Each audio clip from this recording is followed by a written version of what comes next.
Hello. Hello. This evening, we celebrate the launch of Scapegracers by Hannah Abigail Clarke, who will be in conversation with Hannah Porter, author of The Seep. Hannah Porter writes the New York Times, uses incongruity and exaggeration to suggest some midnight dark truths about human life and endeavor. She is a speculative novelist, playwright, and education activist. Her debut novel, The Seep, received starred reviews from Publishers Weekly, Booklist, Library Journal, and Forward Reviews, and was an ABA Indie Next pick for February 2020. Her plays have been developed or produced at the Flea Theater, Playwrights Horizons, the Catastrophic Theater, La Mama, Rattlesnake Playwrights Theater, Cherry Lane, The Invisible Dog, and Movement Research. Houston Press writes, Porter's type of risky storytelling is, well, like a lion's roar in an all too often timid jungle. She is a McDowell Fellow, New Georgia's Audrey resident, a Target Margin artist in residence, and the recipient of honorable mention for the Relentless Prize. She is currently a writer in residence at the Catastrophic Theater in Houston. Hannah is the co-founder of the Octavia Project, a free summer writing and STEM program for Brooklyn teenage girls and non-binary youth. Hannah Abigail Clarke is here in Queer, etc. They have been published in Lunch Ticket, Prism International, Dream Pop Press, Portland Review, Gothic Nature Journal, Eidolon, and Chaleur Magazine. They were a 2019 Lambda Literary Fellow in Young Adult Fiction and a Pushcart nominee. They currently research queerness, labor, and monstrosity in grad school. The Scapegracers is their first novel. I'm so excited for the launch of Scapegracers and our conversation tonight, and now gladly turn it over to our authors. Brad, hello. So I believe at this opening juncture, I am going to read a bit of Gay Witch Book Prime from the beginning, so we know vaguely what's going on a little bit, kind of. Also, I want to say that the epigraph is from Jennifer's Body because it's the best movie that exists. And after this event, you should watch it because it's the best movie that exists. All right. The punch was the color of my first and second knuckles, and it tasted like lye. It singed off the surface of my tongue. Between sips, if I angled my wrist just right, I could make my reflection glint off the surface, and warped little me could stare up from the depths of my solo cup like an overgrown jackdaw. Which, like, yikes. I made myself look literally anywhere else and ground on my last bit of chalk. My sigil was enormous, 6 feet wide, maybe more. I'd drawn the lines on thick and bold, but it was anything but elegant. It looked like an astrolabe that had been hit by a truck. White lines spiraled, switched back, zigzagged back and forth in a cacophonous mess, and all the jaggedy lines only just managed to squeeze themselves inside my gigantic hand-drawn circle. The chalk looked rough against the concrete floor, weathered like a 3-day-old game of hopscotch. I could have done better, but this was my second cup of jungle juice, so. Parties are too fucking loud. Like, I understand that the bass is heavy and we're drunk or whatever, but that doesn't make the shrieked lyrics of Nasty Bubblegum Pop any easier on my ears. I pulled my knees to my chest and toyed with the frets in the denim. Soon enough, the unholy trinity would meander over here, and we could start things. My throat itched from the lack of starting things. I soothed the itch with more booze and fought back the urge to retch. This was the first weekend in October, and the township of Sycamore Gorge doesn't fuck around where Halloween is concerned. This was the dawn of scare party season. First weekend was pre-costumes, but well within the realm of the macabre, and house parties had to thematically follow suit to garner any interest whatsoever. 3 years back, a little ridiculousness with a Ouija board and some rounds of Bloody Mary might have sufficed, but that sort of thing reeked of amateur hour now. Jing and Yates and Daisy were the longest-standing monarchs our school had ever seen, and I couldn't fathom them tarnishing their reputations with a mind-numbing 3 hours of sitting around in silence, shoving a flimsy plastic planchette back and forth in hopes that Elvis might shimmy in from beyond the veil and tell them what was up. They needed something real to stay relevant, something genuine, something that couldn't be purchased at Party City for under $20. Jing and Yates and Daisy are a whole lot of things, but they aren't stupid. They paid me 40. Fog machines frosted the crowd in a milky, dreamy haze, and bodies twisted together under the strobe lights like a great, meaty knot. Torsos flickered and drifted, denim-clad pelvises clattered together, and countless long, glow-stick-spangled arms waved red cups like beacons through the fog. Worn sneakers scuffed the ground. The partygoers all looked a little smudged, a little sickly, like they were either going to keel over or float away any second. And when I let my eyes fall out of focus, the whole bopping crowd blurred together into one churning mass, like a monster's four-chambered heart. To my right, a straight couple I didn't recognize dipped their tongues down each other's throats.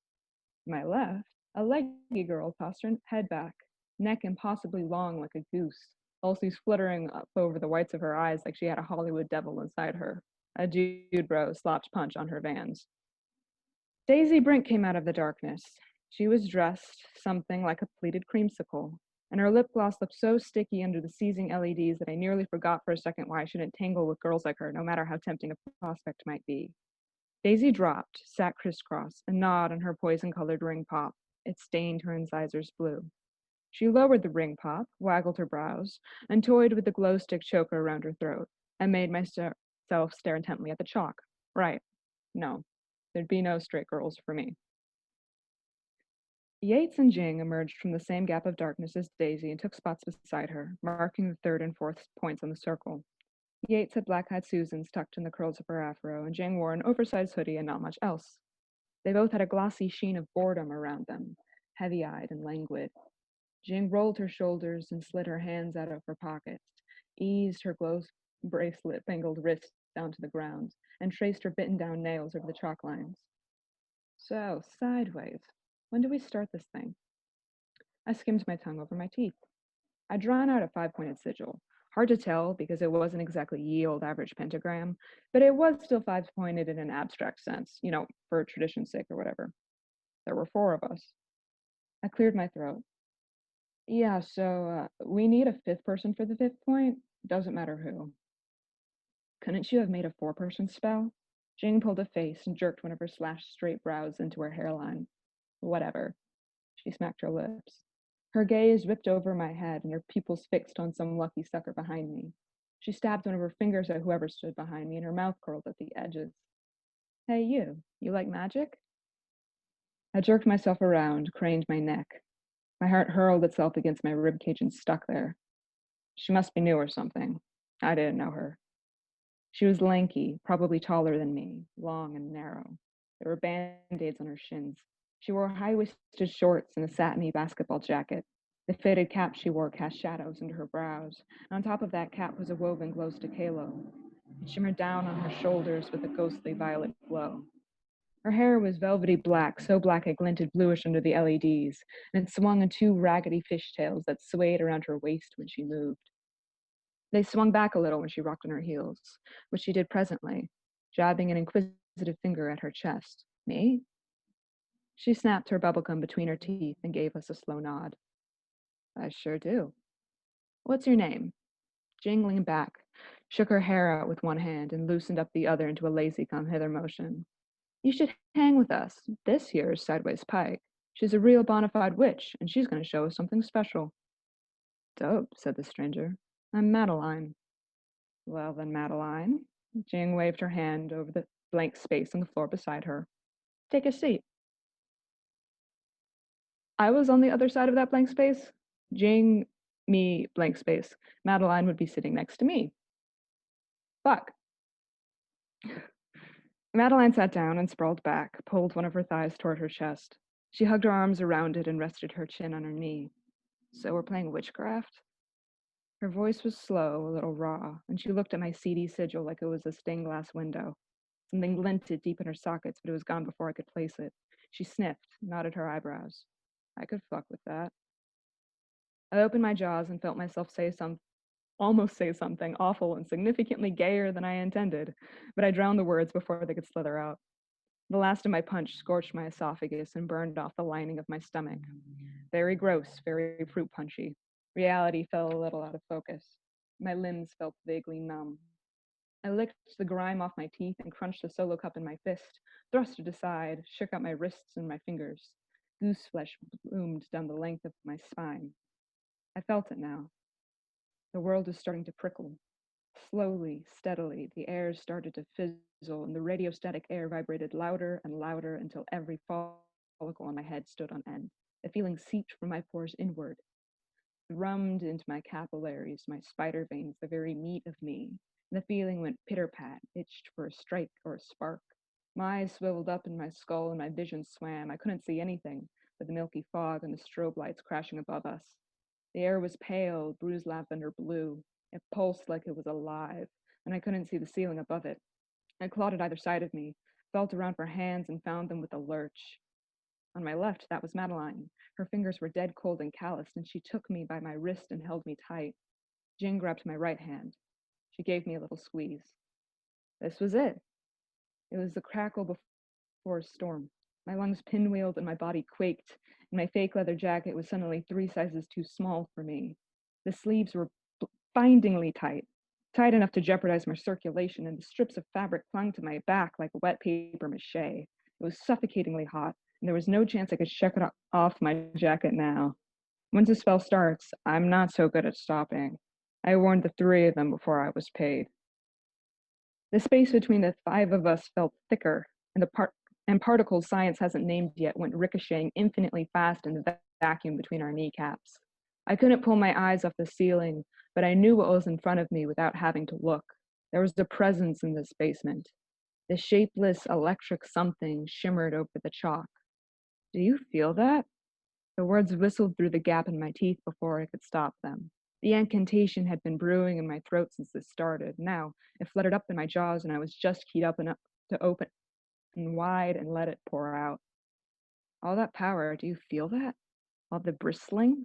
The pop rocks in your skin? That's it. That's the magic crawling in. It's that slow and raw and buzzing thing. If your bones are aching, let them ache. Let all of this sizzle and fester. The misty air was blooming red spots above our heads, or maybe that was the blood in my temples. Adrenaline rammed through my ribs. My pulse quickened, thickened, turned into something else. There was an inscription embedded in my sigil, an incantation. I'd only practiced it a few times, but I knew it like a reflex, like a hexen knocked Hail Mary. It dripped off my tongue without effort or intention, and I didn't self-edit, didn't think about how anything looked, anything sounded, anything seemed. The words bled out, and I didn't stop to breathe. We're inviting the liquid night, the molten magic. We're inviting the stars-spiked darkness inside and calling it to this circle. Our hands entwined are a chalice. Flow through us and spill. All this dancing is in triumph, and our booze is all libations. We've brought you beats and lights and glamour. We've brought fresh meat, new blood, and booze, and in return, we want some chaos. We want havoc. Bring us hell. A sound tore through the crowd. A sound tore the crowd through the middle. The sound was thin and itchy, like dead skin tearing, and something wet splashed the back of my hands. I jerked my head down, hissed a breath through my teeth. The glow sticks, all of them snapped clean in half. Plastic tubes sprang off limbs and clattered to the floor, and Dancer's wrists splattered rat poison blue and scalding pink liquid from wrists to elbows. Madeline's glow halo split and fell. Lavender chemicals trickled down her temples like from a candied head wound. Acid green pooled above Daisy's collarbone. Jing's forearms splashed phosphorescence on the chalk. Yates balked. She tore her hands from Jing and Daisy, yanked them close to her chest with the force that propelled her backward away from the circle. Her eyes stretched wide with terror. I felt it like a smack. The magic snapped back like a rubber band. It struck hard and all at once. I pitched forward, caught my hands in the concrete just in time to keep my head from cracking. My lungs slammed against my sternum and went ragged. My nerves all twinged at once. My vision speckled like I'd stared at the sun. A jagged, painful pulse reverberated from my limbs to my core, and I breathed, and I heaved in a breath through my teeth, wheezed a cough. There was a whistling in my ears loud enough to rupture my skull. The crowd howled. People yelped and laughed, and someone was screaming, and it all blended into a single thorny cacophony. Voices had no definition. It was loud enough to cleave my brain into bits. I had covered my ears with my fists if I could, but I couldn't seem to pull them off the concrete. The world looked inverted and garish. I blinked a few times, tried to snap myself out of it, but all I could see were Jing's teeth and how long and sharp they looked as she laughed. She jumped to her feet and out of sight, and she let out a triumphant cry just loud enough to cut through all the ringing. Fuck all of y'all, that was some magic. The room roared in response. Everybody eased up. Grimaces flipped into smiles, or most of them did anyway. An out of sight DJ changed tracks, and the crowd sprang to life again. The glow on their splattered throats and arms made their already shadowy torsos look like void space. I couldn't name the song that was playing, but I knew all the words, and so did everyone else, apparently. They all shouted along as they thrashed together, bobbing in the darkness and the heat. The room sweltered and smelled like brine. Magic doesn't do well with being cut off early. I wanted to throw up. In the periphery of my vision, Jing shot finger guns my way and seized Daisy by the waist. She hauled her into the dancing throng. Yates scrambled close behind them, ducking between swaying bodies in an attempt to match their pace. She didn't bother making eye contact with me. Amid the waves of bodies, I thought I saw Austin Grass, whom I hated more than any other person I knew in real life, put his arms around all three of them. Didn't know you girls were into lesy shit. Nice to have some hot ones around here with that East High piece, huh? Usually, I'd be pissed. But fuck, it had worked. It had actually worked. It worked with fucking witnesses. I wiggled my fingertips against the floor, mostly to prove to myself that I still had fingers. My body felt pinched and cotton stuffed. Pins and needles shot down my shins, and my body screamed, stay down, but I didn't. I put my feet underneath me, made myself crouch. My tongue felt thick between my teeth, and my cheeks felt raw. I forced my right hand off the ground and pressed it to my mouth, snagged the corner of my sleeve between my teeth. Something dead cold and calloused locked around my wrist. Madeline crouched in front of me.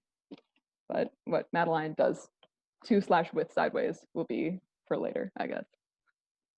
Woo! That was so wonderful, Clarke. Thank you.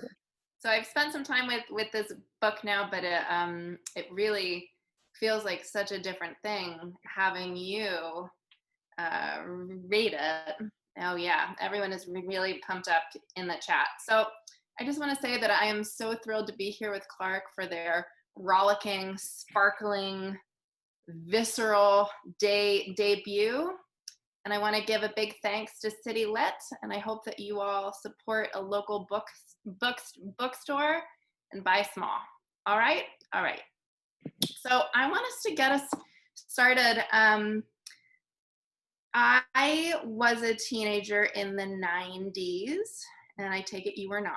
But you are doing something very particular with like the 90s mean girl teenage trope. And I felt that as soon as I started the book, and then I felt how smartly and complicatedly and thoughtfully you subvert that trope. So I would just love for you to talk about that. Talk about maybe things that you love about the trope, things that you wanted to stir the pot, stir the cauldron, so to speak. Okay. So I'm obsessed with Mean Girl movies. Almost all of which were made either when I was very small or before the time of my birth. Like The Craft. What year was The Craft? 93, I think. 93? Yeah, I was born 97. So I grew up with these movies in kind of like a cult sense. And I'm fascinated with them because I'm fascinated by homosocial movies that are about women, particularly really campy ones that have absolutely no affinity for the real. A lot of these movies have a very weird, hyper-specific, suspended sense of place and time, really like weird, sometimes stilted dialogue that I find fascinating. And a lot of them have a through line of homophobic violence, right? Like Mean Girls, which is probably the only one that I was really like alive for. The central driving like thrust of Mean Girls is that someone who wasn't a lesbian was accused of being a lesbian and spends an entire movie seeking revenge on the girl who accused her of lesbianism, only to triumphantly wind up with a man at the end, right? Like Jawbreaker has some very weird desire for the popular girl trademark, that's also really tied up with violence against said popular girl. Like physical violence and either textual or subtextual queer desire are navigated really weirdly in a lot of these movies. I have no text to say that Nancy from The Craft is gay. I just feel it with every fiber of my being. And what is The Craft if not we were a great group of friends and then inexplicably we fall apart, apparently, and are gonna be violent toward one another in a great dissolution of our friendship, the triumph of which is like that friendship being permanently like irrevocably destroyed. That was an amazing one for me, as I watched it so much when I was like 13, 14, and then to return to it grown and see how bitterly they fall apart and how they really fall apart by coming into their own power. Yeah. So I was just I really loved your portrayal of girl friendship as this idea of we're more powerful with one another, and that you have an amazing line about how people hate teenagers, how people hate teenage girls in particular.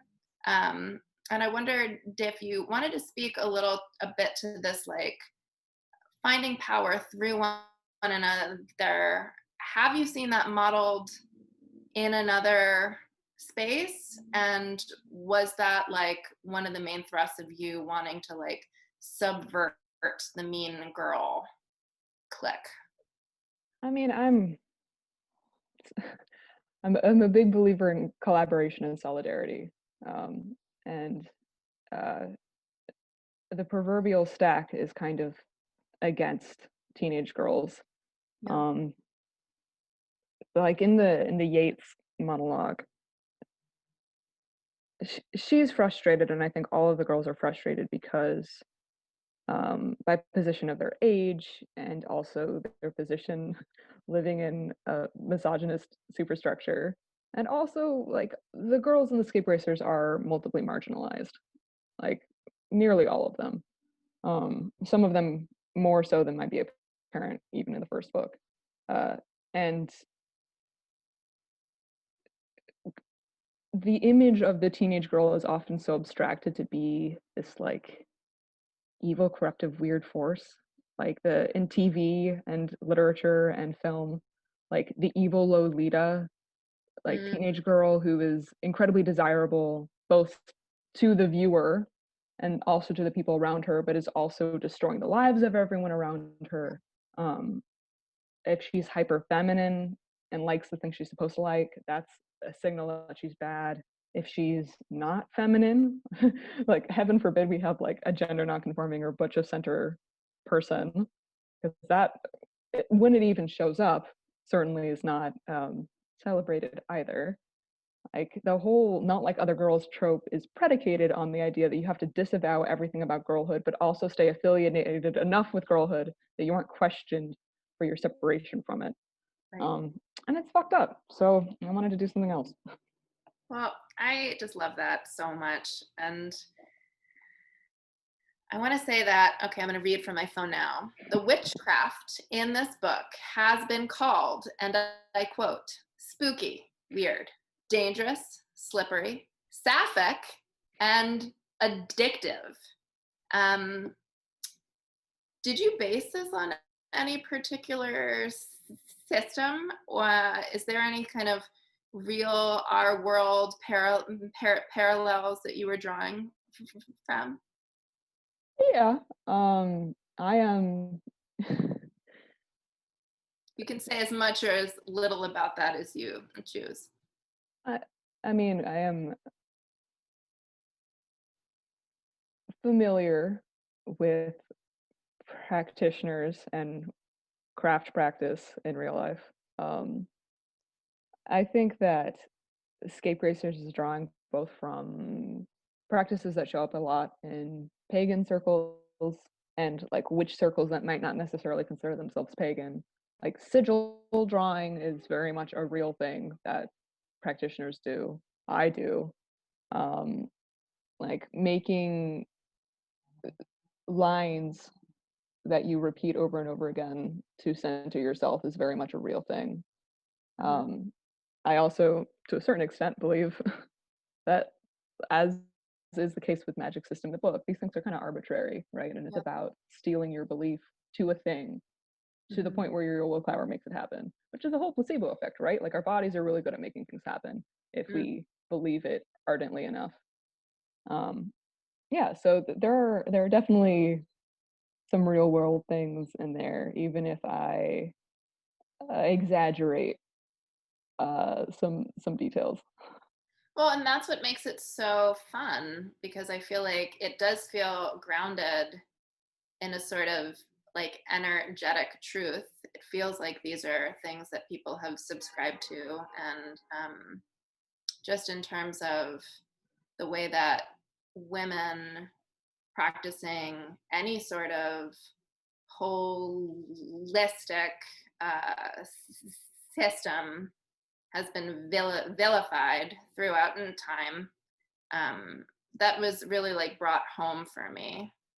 So I want to like tag on to that by saying one of the things that really struck me was how there's so much about the secret life of objects, be it something that might not have intrinsic meaning that we put meaning into, or sometimes there's like, I don't want to give too much away, but it feels like something that was perhaps innate, or something that was like not alive at one point in time is triggered in some sort of way. So I just want to talk about, there's a way that this is mirrored in Julian's antique shop that I love. So Julian being one of Sideways' dads, really sweet antique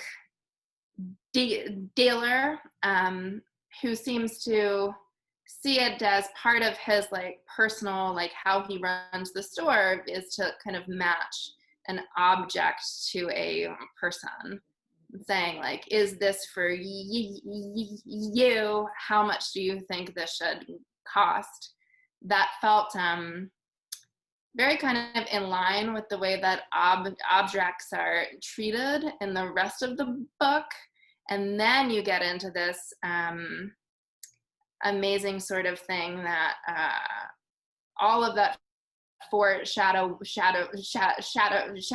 becomes more extreme when you find the coven starting to search for books that can help them. So I wanted you to speak kind of to the antique store and how it relates to like the secret life of objects in your book. Yeah. So what I'm not going to do is go into the incredibly nerdy. I studied new materialism in graduate school and wrote my thesis on magic objects. So we're not going to go down that incredibly nerdy path, but for another day that will happen. Okay. I think so. In the Scapegracers, objects have kind of a created situational and social bond that makes them feel alive, right? Like perhaps an object would not have the kind of vitality that it has if it hadn't been a relationship suddenly between Julian and Yates. Like when Julian is selling Yates a bracelet, Right. suddenly it's a relationship between himself and her. Right. And that relationship grants to Yates's bracelet a kind of like congealed liveliness. Mm. And that's how much am I? That's how spell books work, right? Like spell books are, I don't have any problem spoiling this, oh well, very much alive because they are the relationship between witches who have come together to share knowledge and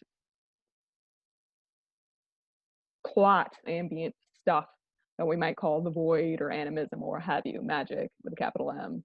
Mm. Yeah, like I am, while I'm a vitalist, I'm also a Marxist who believes that,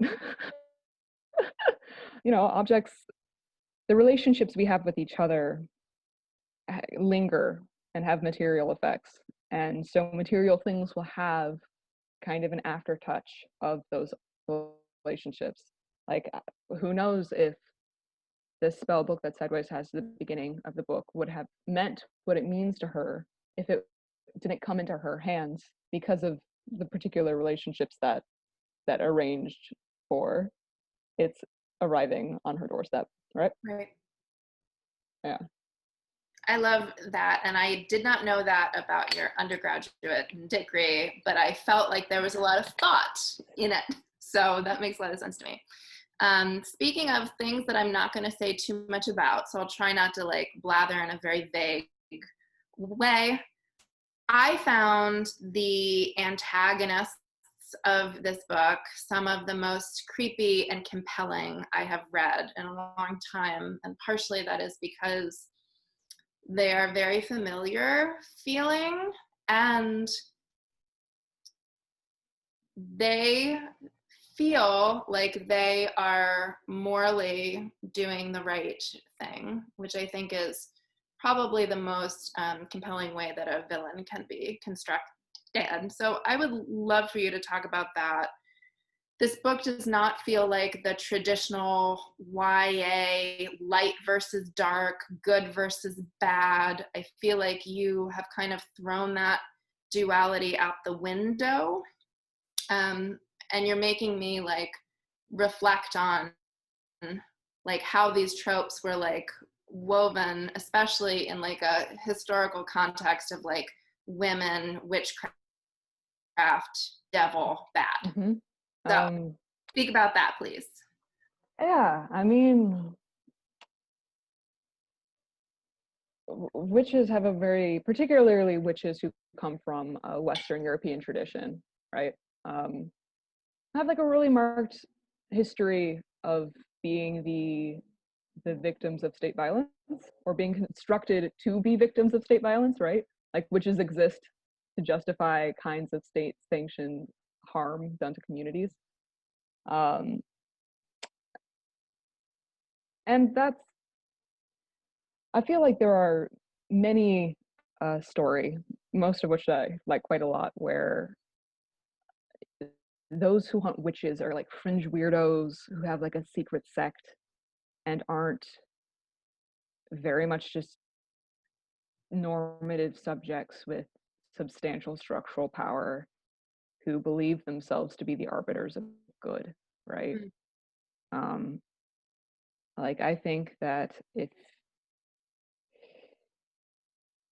I mean, like the Craft put Nancy as the villain for a reason, right? Right. And Nancy and Sideways are not too separate. And there are also like, if I'm positioning a certain kind of dominant power structure as where the witchfinders are, there are going to be lots of things that they don't like, right? Right. Devils they don't like all sorts of multiply marginalized human beings. Like they probably wouldn't like Sideways even if she wasn't a witch. Like for virtue of her being and the kind of being she is, she would be perhaps not subjected to the same kind of harm, but would still be at the hands of the broader structures of harm that they like reify all the time. Yeah. Yeah. I feel like you did such an amazing job with that. And I can't wait to see how it develops. So, amazing segue. This is book 1. So I want to know, this is actually a many-part question, Chen, but let's just start. Did you know that this was a trilogy when you started it? Yes, mostly, yes. I think when I was a very ambitious 19-year-old, but like I didn't like when I was 19, I think my brain was in a place where I was just going to write and write and write until the right story for the market stuck. So I didn't really visualize an end to the story until right around we were talking about signing. Because then it was real, and then suddenly, like Sideways' story needs to have all of its architecture in place, right? I knew kind of where I wanted Sideways to end up. I knew kind of the architecture of what her like platonic relationships would be. I knew a lot about what happened to a particular minor major character who you meet about halfway through the book, who ends up being very important. But I didn't have like concrete plans to write the next 2 books when I wrote the first book. The second book has been written. I am very excited about it and the directions we're going in. I think it's interesting. An interesting byproduct of being 19 when you write your first book is that you are not the same person when you're 23 as when you're 19 at all. And my politics are different, and the way I understand narrative is different. And I have more distance now from the kinds of unchecked trauma and rage that I have in a lateral sense with like sharing with Sideways, because that was her age when I wrote it. Yeah. So in a way, you sort of grew up with this book. Wow. 2-part question. What do you wish someone had told you about the publishing process when you were starting? And what is your advice to young writers? So I knew next to nothing about the way contemporary as in working now, not as in the genre, young adult authors like meet people. I did not have a Twitter. I did not know about pitch events. I did not know that there were like communities and forums for people who were querying. I didn't know any of these things. Like I was using very old school like databases of agents you can query, and that was it. And it worked out, but it meant that I've spent the past few months making connections that a lot of young writers have the opportunity to make way before I did, right? Like in an earlier and more vulnerable part of their career. Right. And it would have been less lonely. So I think I would tell, on top of telling a young writer that you have to be resilient and willing to write a bunch of things and obnoxiously keep going forward. Like there are resources available to you and communities of people who are also experiencing what you were experiencing.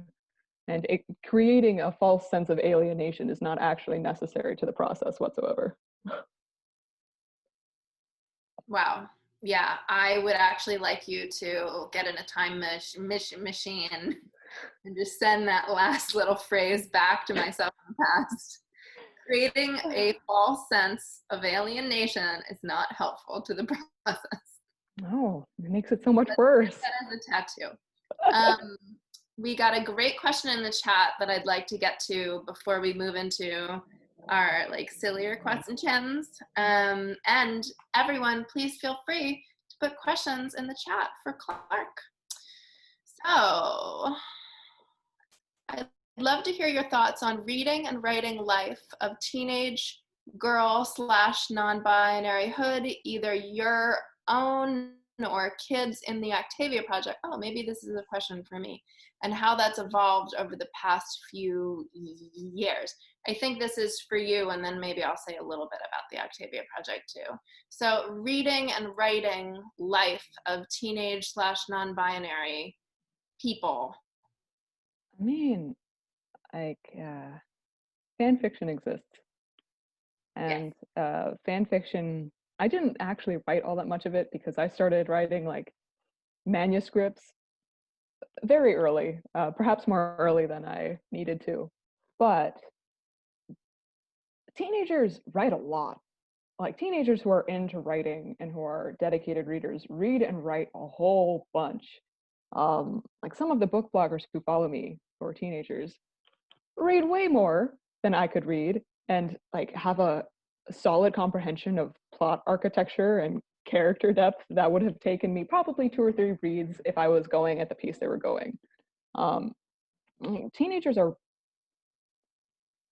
very good at getting the shit they want to get done.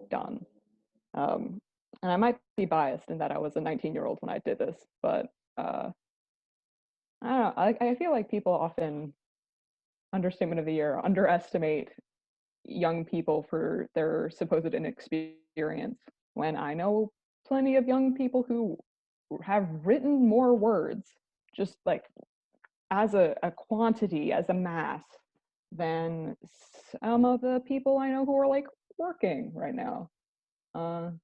Preach, Yeah. preach.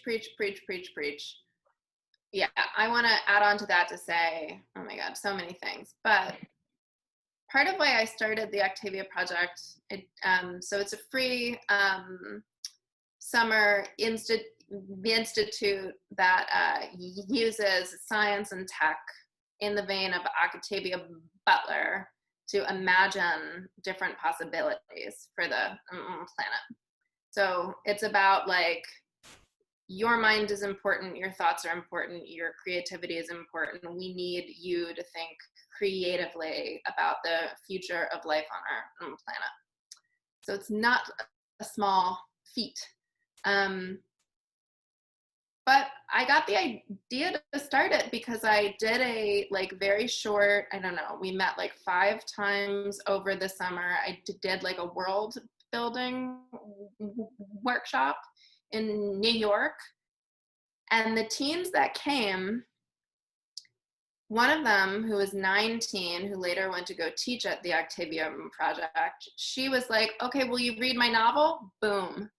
And I, at that point, was trying to finish my first novel, which was The Seep, which I then took me another 5 years.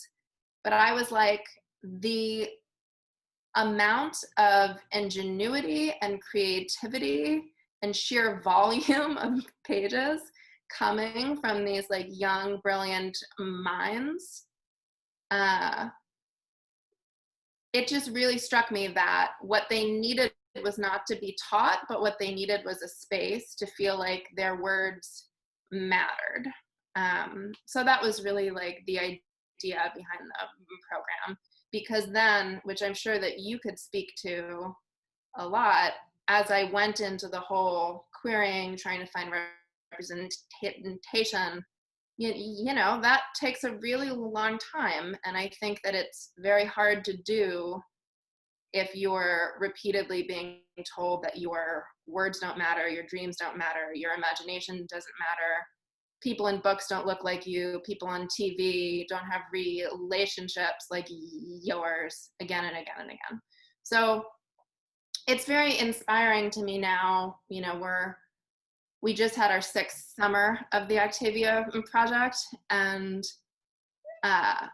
we read these amazing books now as a group, where we like have a book club every summer where we're like reading a book and then there'll be a plot twist and it's like the girl is actually gay and all of the teens are like, she's gay, she's in love with a girl, she's gay.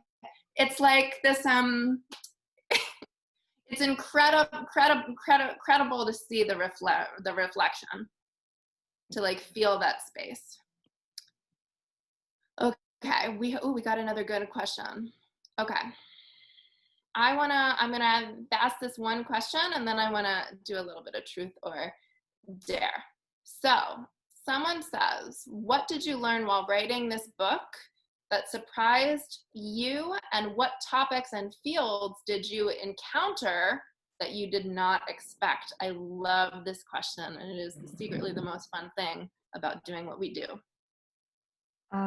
Art history. Ooh. So there's a physical place in this book called the Delacroix House, and in the Delacroix House are a bunch of like exclusively queer artists' work, just all over the place. And I knew that I wanted this place to be kind of like big spooky mansion house that we get a lot in genre fiction, but just like as gay as possible for a structure to be. And to do that, I had to do a lot of research into like various queer artists throughout history who could feasibly like have pieces on the walls. I would not have done that otherwise. So that was really cool. There's some stuff in the second book, I think, more than the first book. Yeah, ask me again in a year. I have cool answers. Love that. Hey, Clarke. Truth or dare? Truth. Okay. What coven member are you? Are you a Sideways, a Daisy, a Yates, or a Jing? At this juncture, I think I'm mostly Mr. Scratch. I love him very, very much. He is like unabashedly my favorite character. And yeah, I think particularly as we get to know him more later in the series, that's I am he. Truth or dare? Dare. Okay. Give us an elevator pitch of the second book while rubbing your head and patting your tummy. Wait, I couldn't even do it to demonstrate. Oh. So you Spoil have to the rub end. your Okay. head and Challenge mode. Okay. while we get an elevator pitch. While patting my head and rubbing my tummy. Yeah. Oh God. This is more complicated than I expected it to be.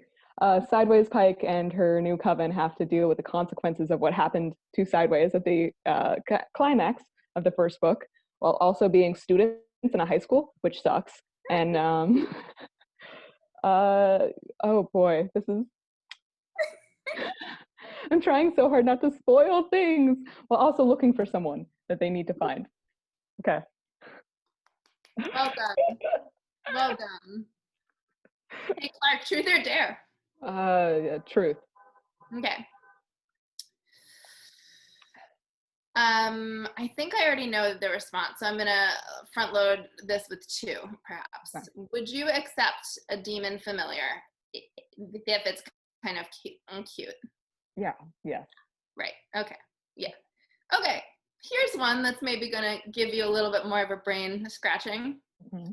If you could go on a date with one fictional character from anything, who would it be and where would you go? Oh boy. Are we assuming the like plague is off and I can like go places? Yes. Okay. One character. Oh boy.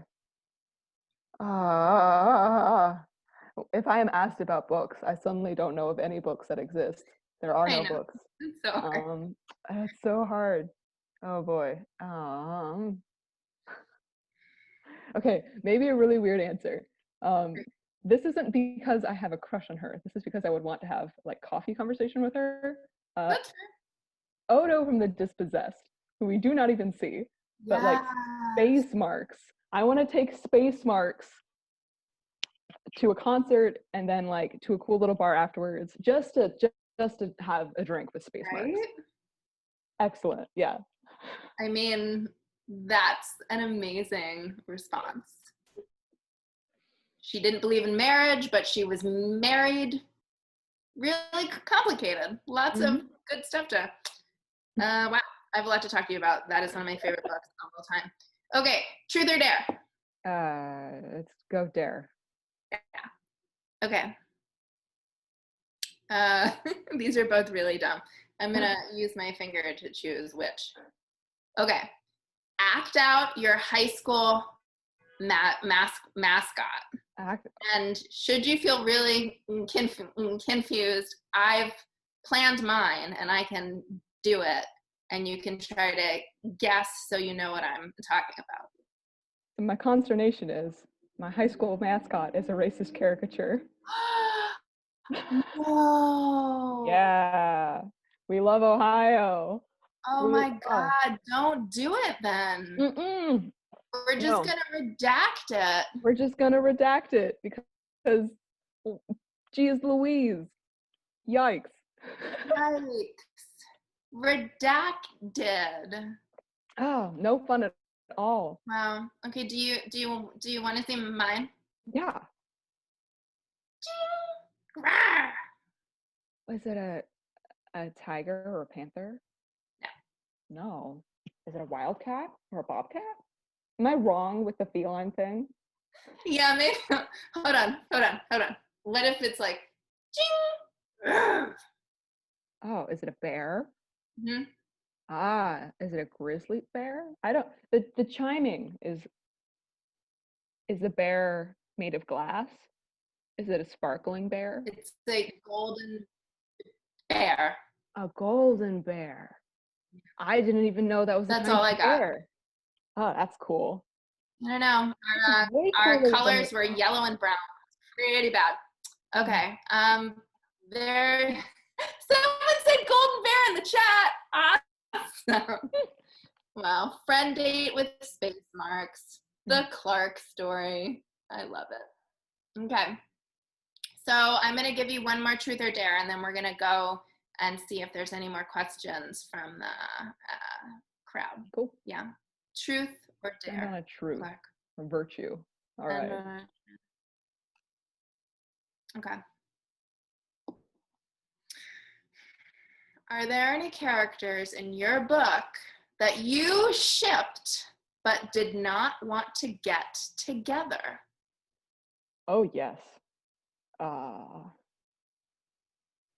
So, an evil truth is, I am not 100% sure who the quote end game is for Sideways, because we're still drafting the third book. Really? So yeah. Yeah. So, but I will say, it'll be, I think, apparent if you've already finished the first book, what I actually do ship quite a lot, but don't think should happen because the first book happened, and after the first book happened, I no longer think it is a good idea for we know who I'm talking about. Yeah. I have much sympathy for this person. I do. And I do think in another lifetime it would have worked out, but I mean, I would just like to say that my high school girlfriend and we broke up and got back together probably between 5 and 10 times. So I feel like that's kind of the timing too. Yeah. Amazing. Well, that's fantastic. I wonder if there's any more questions for us in the chat. And if you would like to, because fair is fair, you could ask me a truth or dare. I have just a question, but I don't know how to spin it. Sure.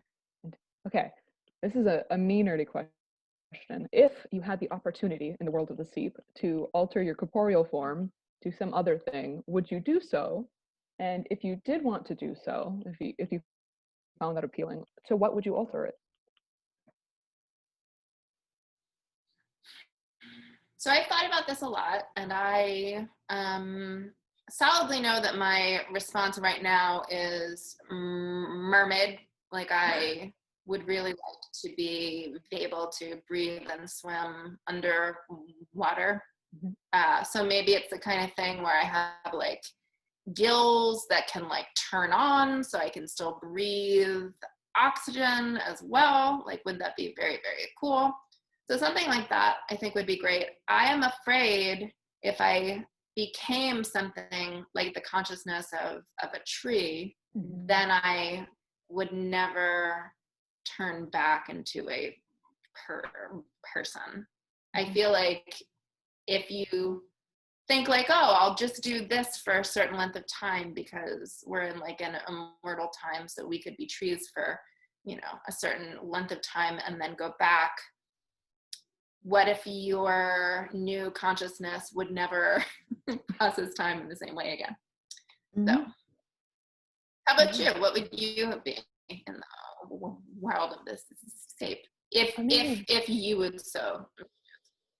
Like, one of the things that makes the Seep very intriguing to me is that you have the option for one, like while there are issues around this too, because categorizations around bodies and the edges of bodies are now very liquidy.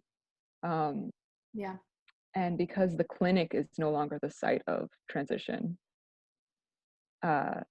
it feels very liberating to think that something like a transition could have no like very similar analog to anything currently available in the clinic. So like I would want to like be 7 foot tall and have fingers that are like 3 times as long as my fingers now, because I think that sounds cool as hell. And also just the notion that I could shift very freely certain like configurations of flesh and fat, and that those configurations would not be permanent and that I could move them around should I so desire. Yeah, super appealing. Yeah. Very cool. Yeah. I love that. Okay, I'm just gonna ask one more time if there's any other questions that we have for Clarke. I hear a lot of, oh my God, I can't wait. I need the second book in my veins, which I like a lot. I got a signed copy today. Oh, very cool. Hmm.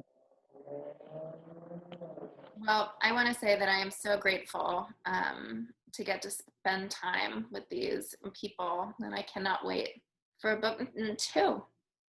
Me neither. Do we have a title for book 2? We do. Are we allowed to say that? It's on Amazon, therefore I feel as though I can say it. The Evil Empire.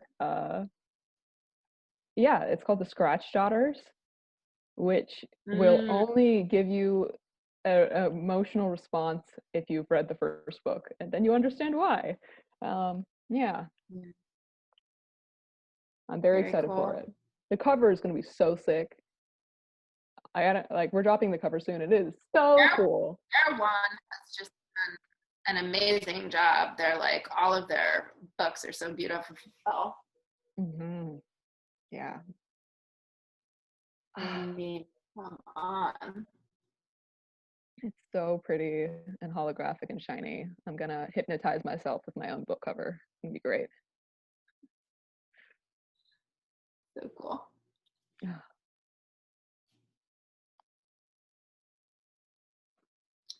Well, I mean, I think as long as everyone in the chat is very positive and thrilled, I want everyone to know that there were no deer harmed in the making of this debut event.